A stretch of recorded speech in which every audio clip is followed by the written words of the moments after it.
Sorry, lords and ladies, I was kind of interrupted there. That's why I cut off so suddenly. Okay, so where were we? Oh, yeah. What the? Let me go, cheater. Devious fiend. You're the one who tried to use a sword against me. Don't you know that girls like me can easily avoid such things? Besides, this way I can continue eating in peace. Now, be a good girl and stay there while I grab some more yummies. Never! I will not rest until you've been vanquished! Darn you! It's useless! Once my slime hardens, a puny human like you would not be able to break out of it, especially one who is powerless without a sharp stick. I assure you, I am more than a monkey with a sharp stick. You will never break my stamina. You will not make me silent. Urgh! Mio struggled, clenching her fists in effort to try to free herself. The slime cracked here and there, but nothing indicated that it was ready to yield. Yes, you're a stuck monkey, but you're kind of loud. It's giving me a headache. The slime girl playfully, not placefully, tapped her forehead as Mio continued her desperate attempts to break free. Just answer me this. Why do you spirits target us? You could go anywhere. You could spend your days hidden deep within your forest, and yet you constantly attack us, constantly throw our lives around like there were nothing. But the forest is boring. There isn't anyone to play with aside from my sisters. You humans are such a curious bunch, but it's no fun when you all raise your swords, torches, and pitchforks when we visit. You know what else isn't fun? Having to rebuild your homes every time you visit.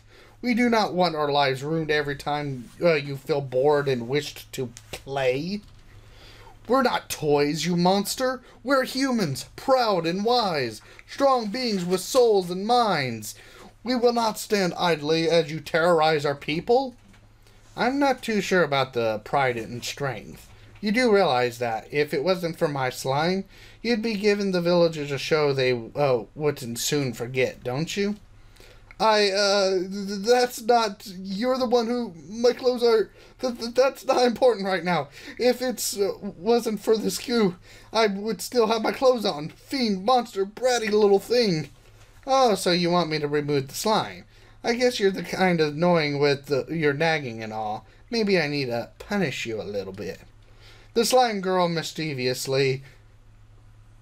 smiled mischievously at Mio as the slime that covered the girl started to compress, almost painfully so. This is nothing compared to what the village has to endure. I only came by to get some yummies. You're the one who decided to make a show of it. You took from many shops without paying for it.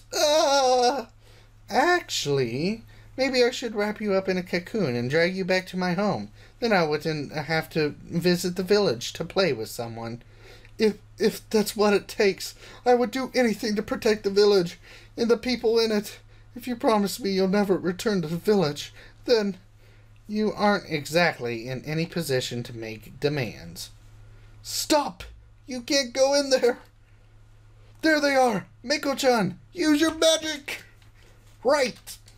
The sound of running footsteps came from the crowd, and suddenly the slime girl felt her body growing warmer.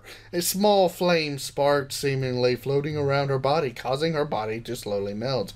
At the same time, from amidst the crowds, 3 figures appeared to keep the slime girl from her prey. 2 fox spirits, one muttering an incantation of sorts, while the others were holding some kind of ritualistic staff. Trailing behind them was a Ningata-wielding guard, accompanied by a young man. Please, Narumi-san, we're trying to help. I don't want to have to stop you. If you think you can save Mio, then okay, just know that if any funny business goes down, I will chop your head clean off. Right. I hope this girl knows what they're doing. Sakura. Wait, who's Sakura? What are you doing here? You fox!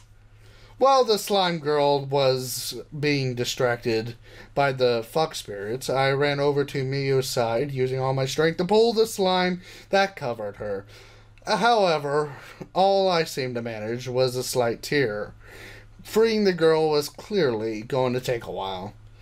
They're here to help, so use your energy for something useful, like getting rid of this darn slime. Ah, Michiko, have you come to play as well? Please, tell your sister to stop her spell. It feels rather tingly. Mako, keep up the good work. No, Sakura, I've not come to play. You're a fool. A bubble-brained moron. Why are you harassing the villagers? If you wanted food, you know you could have come to the mansion. Meanie Michiko.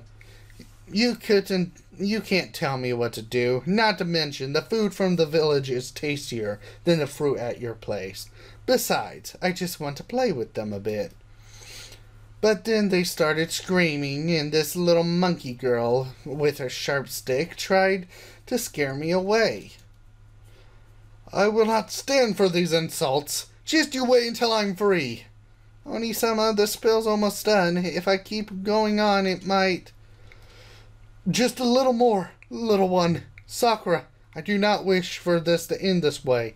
You know what will happen if Mako's spell is allowed to continue.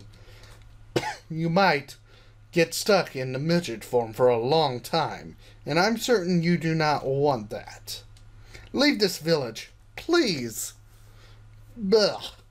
You're going to melt me? That's unfair. My sisters won't be happy to hear Michiko and Mako siding with the silly humans, when all I was doing was having some fun. I'll be back. And with those words, the slime girl melted into a pool of water and soon disappeared from sight. Once the slime girl had disappeared from the village, I succeeded in tearing off the slime that was covered in Mio. However, the slime shattered in a million tiny pieces. Mio was left without any form of cover, causing me to quickly cover my eyes. Don't you dare look at me! Scrambling to her feet, the girl rushed away, most likely in search of change of clothes. With the slime girl gone, the villagers turned towards the fox spirits with confused gazes. The tension in the air was thick. No one knew what to expect. Finally, a familiar figure emerged from the crowd. It's a pleasure to finally meet you again, Takahiro-kan, even if the circumstances could have been better. What are you saying, Elder? The man is clearly in cahoots with the spirits. Wait a second. These girls just wanted to help. Oni-sama, my head hurts. It's okay, dear. I'm here. Just hold on to me tightly. I'll protect you, and so will Taka-kan. It's a trap! Silence! How dare you act with such hostility towards those who just saved your lives? The crowd seemed rather startled by the firmness of the old man's voice, but soon obeyed.